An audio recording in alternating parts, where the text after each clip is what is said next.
My husband has something you don't. Can you guess? It's money.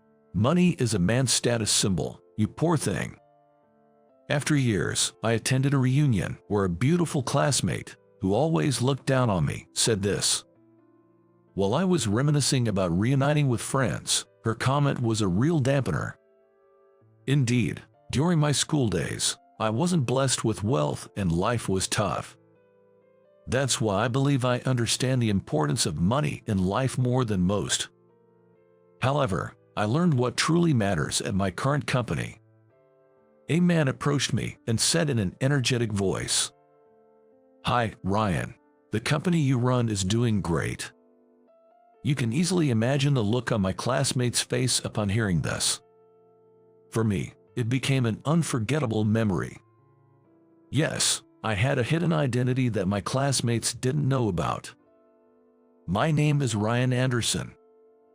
I work at the flagship factory of an eyeglass manufacturer. The work at the factory is mostly mundane and repetitive. But I enjoyed watching glasses come together through each process. I take great pride in being responsible for one of those processes. This is because I have a strong attachment to this eyeglass manufacturer.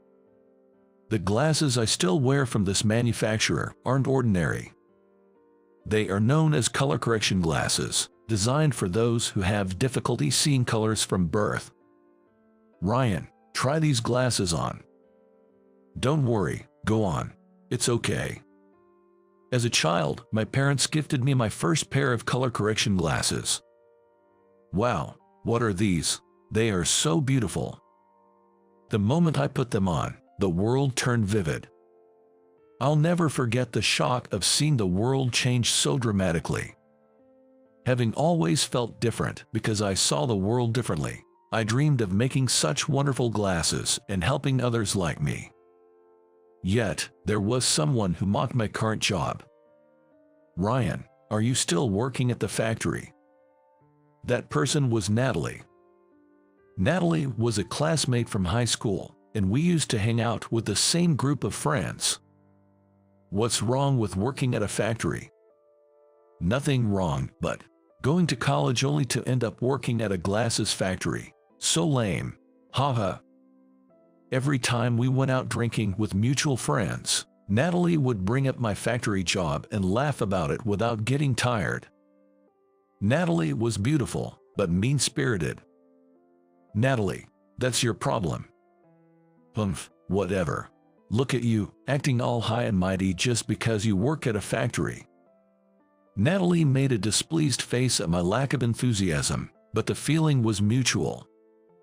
I was starting to feel somewhat stressed out whenever I encountered Natalie. Regardless of the negative comments, I am satisfied with my job. After all, I've managed to secure a position at the eyeglass manufacturer I've admired since childhood. Ryan, great work today. Alex, you too. After finishing work at the factory, Alex approached me. Alex is the son of Mr. Carter, the president of the company, and we've become close since we're about the same age. Ryan, I need some advice. Yeah, what's up? It's about my dad. There's something. Alex whispered to me, seeming hesitant. The truth is, the company's financial situation wasn't great. And it wouldn't be an exaggeration to say that the cause was Alex's father. He has become a guarantor for someone again, it seems, Alex shared. Again, after the trouble last time when the other party ran off. Yes, that's right. Ryan, could you maybe say something to him too? I don't mind, but did you say anything to Mr. Carter, Alex? Yes, I did, but you know how stubborn he can be despite his appearance. Mr. Carter is a gentle soul who trusts people easily. Moreover, once he's made up his mind about something, he's incredibly stubborn.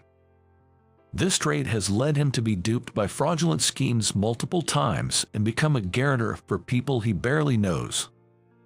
I doubt anything I say will change his mind. We may just have to make sure it doesn't turn into a bigger issue and provide support where we can. That might be the best approach. Watching Alex looking anxious throughout, I couldn't shake the feeling that something unpleasant was about to happen. It was on such a day that... Ryan. Alex, what's up? Can you come to the office with me right now? My dad wants to talk. All right.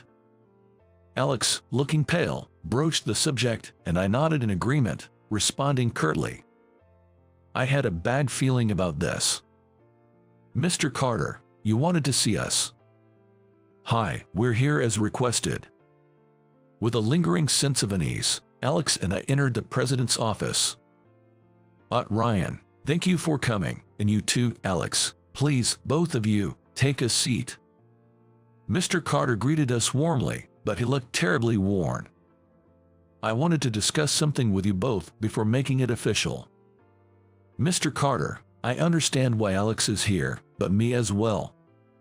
Yes, I know how much Alex relies on you and how much you care about this company. Ryan, I want you to hear this too. Understood.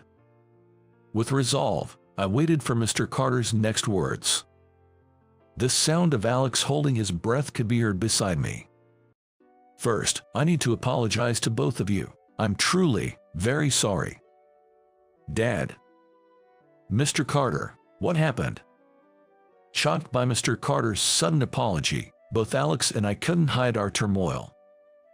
Mr. Carter continued in a strained voice. I've incurred a debt of $1.4 billion. Selling the business is impossible now. I've decided to declare bankruptcy for the company. I'm truly sorry. No way. Mr. Carter. In front of the disheartened Mr. Carter, Alex was at a loss for words too. Is this the end? Just as I thought that, words naturally escaped my lips. I'll buy it. Ryan. I'll buy the company, so please, don't proceed with the bankruptcy just yet. Ryan. Alex, you'll help too, right? Yes, of course. I'm sorry, both of you. Truly, I'm sorry. Thank you.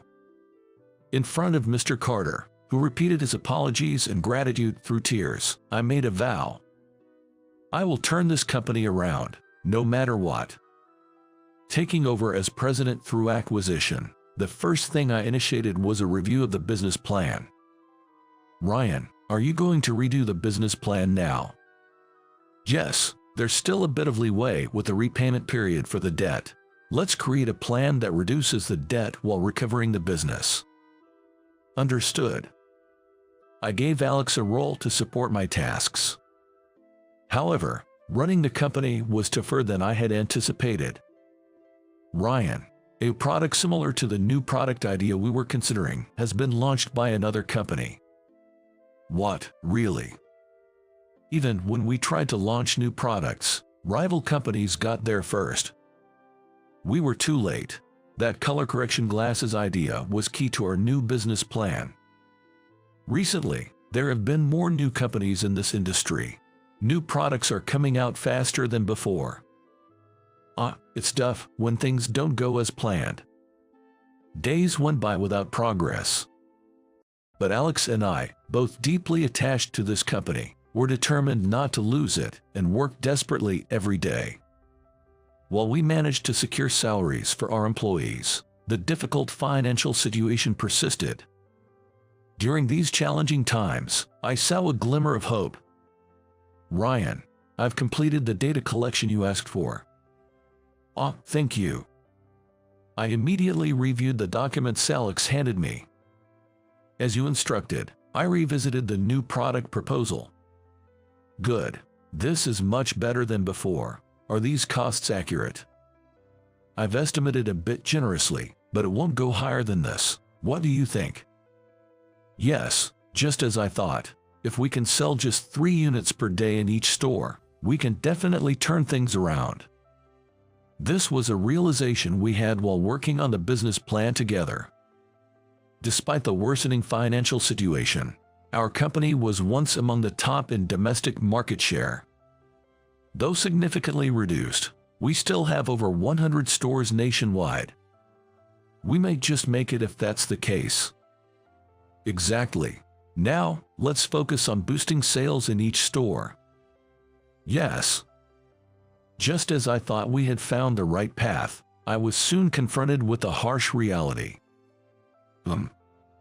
Sitting in a cafe during a break, I sipped my coffee and sighed deeply. Sales is tough. I started to feel frustrated by my lack of sales skills. Despite embarking on enhancing sales efforts at stores nationwide, it wasn't going smoothly. That's not surprising, considering I had no experience in sales. Sales and management at the factory were completely different. The world of sales seemed entirely different from the society I had known until then. What should I do?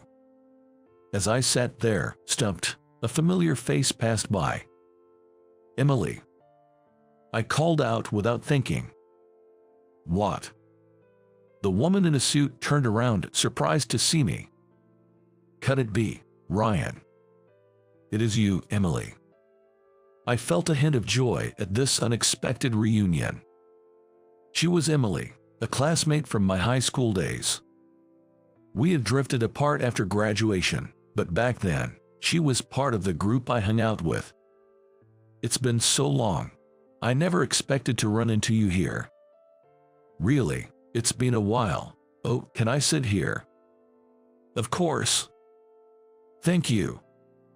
Emily smiled and took the seat in front of me. With her sophisticated makeup and sharp suit, Emily had become a completely mature woman, a far cry from her high school days. Ryan, are you on a break right now?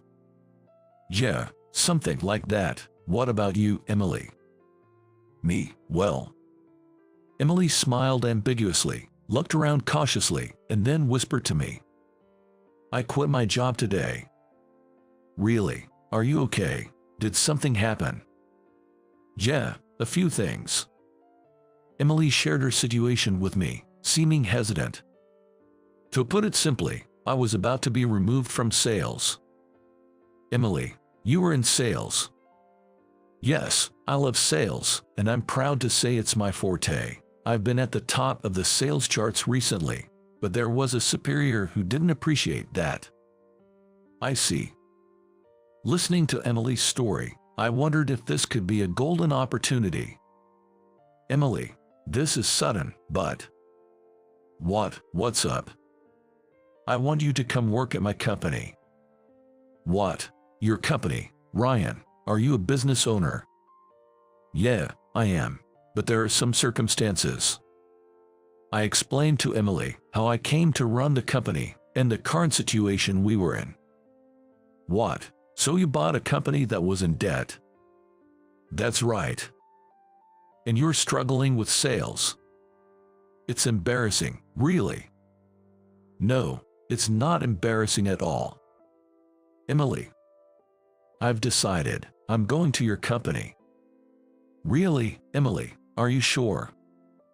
Of course, I've never been so excited about a job before. Let's turn the company around together. Leave the sales to me. Thank you, Emily. I'm truly grateful. I was deeply thankful to Emily for readily agreeing to join my company. Later on, Emily's work ethic would astonish me. To strengthen sales at each store, Emily first wanted to inspect all the stores nationwide. Boss, it's okay to book the next business trip. Didn't you just get back from a trip? Aren't you tired? You can take it easy for a bit. I'm fine, really. More than that, I don't want to miss this chance. All right, could you visit the stores in this region next? Yes. Emily, just don't overdo it, okay? Haha, thank you, Ryan. I'm off then. Emily's passion for sales was truly remarkable. Traveling across the country, she was not only engaging in new sales initiatives at each store, but also creating sales strategy manuals tailored to each region. Mr. Anderson, thanks to Emily coming from the headquarters, our store's sales have increased. That's great to hear. It looks like we'll meet our quota this month too. Thank you, I appreciate your continued efforts. The feedback from branch managers across the country, who report to me, is also positive. For Emily, sales must truly be her calling. I was once again grateful that Emily had joined our company. Since Emily came on board, the company's performance gradually improved. 3 years later, we managed to pay off the debt and finally turned the company profitable. Despite our busy schedules, I made time to invite Alex and Emily for a meal to personally thank them. They had steadfastly supported me since the company was drowning in debt, and I wanted to express my gratitude. Alex and Emily, you've both done so well. I'm counting on you moving forward. Yes, sir. Thanks to you too, Ryan. In a serene private dining room, we shared a toast. There were times I wasn't sure we'd make it, but we did. My dad was pleased too. He wants to thank you personally. I'll make sure to visit him soon. I was genuinely relieved to have good news for Mr. Carter. Next up, international expansion for our stores. I'm counting on you, Emily. Leave it to me. I'm so excited about doing sales overseas. Even after 3 years, Emily's enthusiasm for sales only seemed to grow stronger. Thank you, both of you, truly. It's fair to say that the company's growth was largely due to Alex and Emily's efforts. I once again expressed my gratitude to both. As the company's performance stabilized, Alex shared some personal news. Ryan, do you have a moment? What's up? I'm a bit embarrassed to say this, but I recently got married. Congratulations. I didn't know you had a girlfriend, Alex. Yes, it was quite a whirlwind romance. Are you planning a wedding ceremony? We'll start planning slowly. My wife wants to make the ceremony perfect. I'm looking forward to it. Make sure to invite me. Yes, of course. Alex's joyful news warmed my heart. Until now, I had no idea Alex had a girlfriend, but I was determined to celebrate him grandly at the wedding ceremony. After hearing about Alex's good news, I received some pleasant news of my own. Ryan, did you get the reunion invitation? Yeah, it arrived yesterday. You're going, right, Emily? Of course, it's been years since we've all met. I can't wait. We received an invitation to our high school reunion. I've been all about work these past few years. It'll be nice to see everyone. We'll have to finish work early that day. Hold on, this doesn't happen often. Let's take the afternoon off. Really? Is it okay? Emily played along with my mischievous suggestion. How about a special bonus to buy a new dress? Awesome. Can you cover the salon too, boss? Sure thing. I was half joking. Are you sure? It's fine. You'll have occasions to wear the dress for work events. Consider it a gift from me. Ryan, thank you. I'm looking forward to the reunion. Although I ended up offering to cover Emily's preparation costs, seeing her happy made it worth it.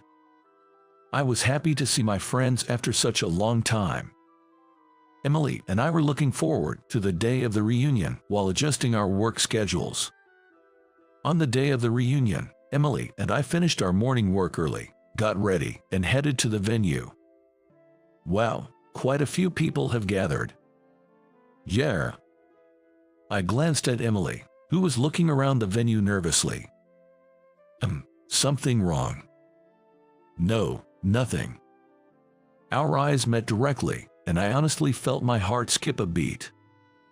Her makeup and hairstyle were different from usual.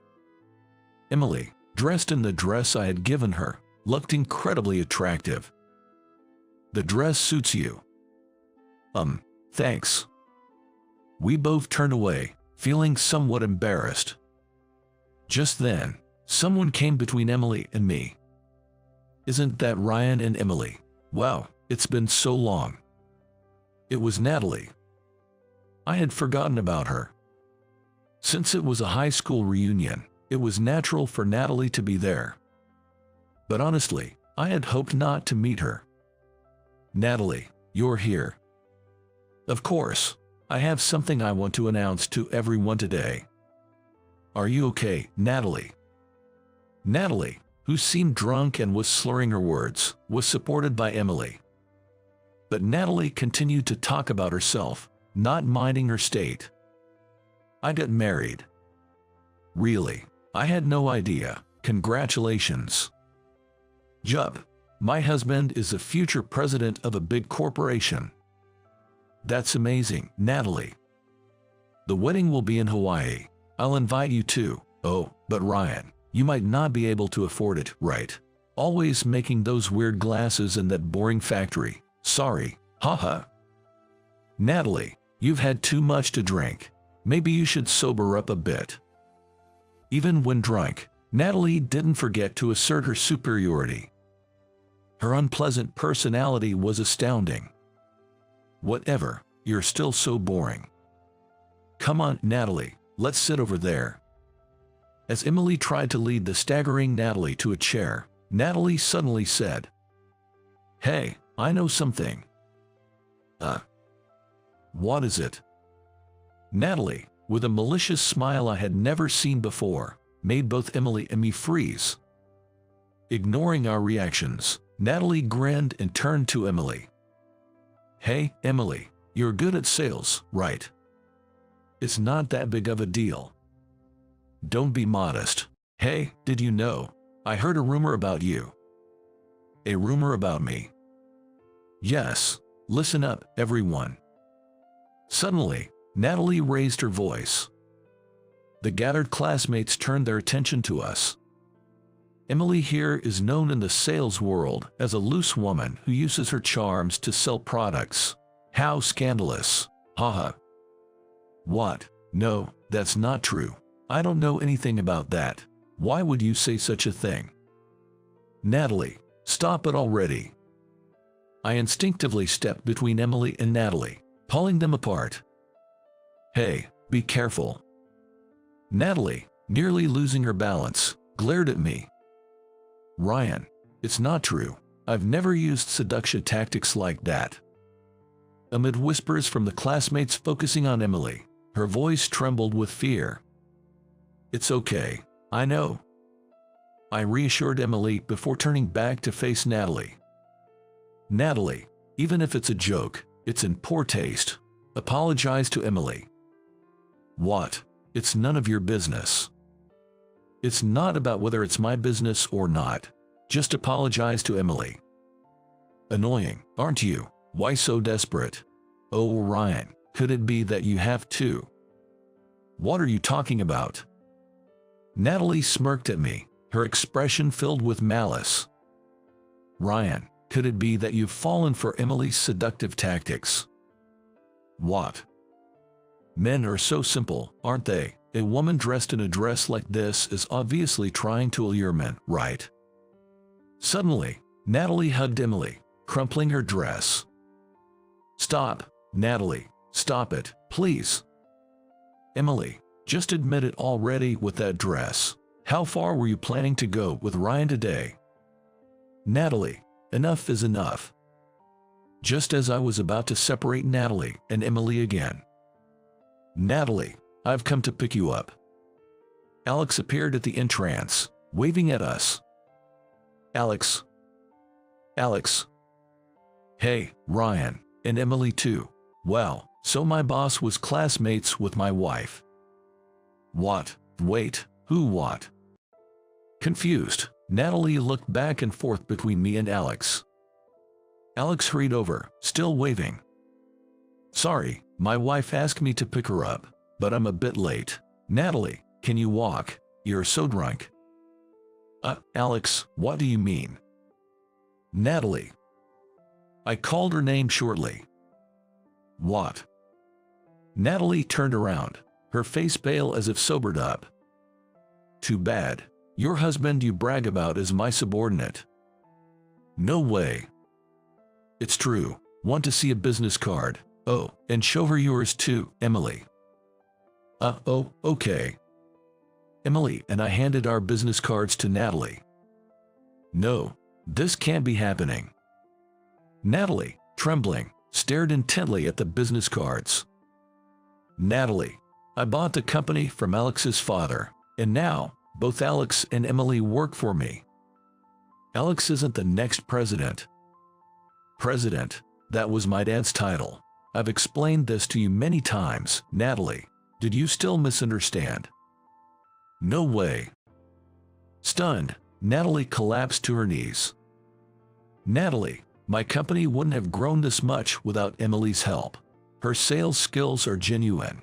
Emily would never do the indecent things you're suggesting. That's just because you don't know. Don't make baseless accusations. And remember, Alex would never display the kind of arrogance you are showing just because he's related to the president. Ryan. Suddenly, Alex timidly interjected. Did Natalie say something rude to you or Emily? Alex, I didn't do anything. It's just that everyone's a bit tipsy and getting a bit heated, that's all. Natalie, be quiet, I'm asking Ryan. Alex, with an unusually stern expression, silenced Natalie and turned back to me. Ryan, please, tell me what happened. All right. I handed my phone to Alex with a resigned look. I've been recording since Natalie started harassing us. I thought I might need it if she said something again, especially since she seemed drunk. Ryan, how dare you record without permission? That's like eavesdropping. Wait, just wait. Without letting Natalie finish, I played the recording from my phone. I can't believe this. Alex's face turned crimson as Natalie's tirade played back. Stop it, it's not true. Alex, believe me, that's not me. That's enough, Natalie, I'm disappointed in you.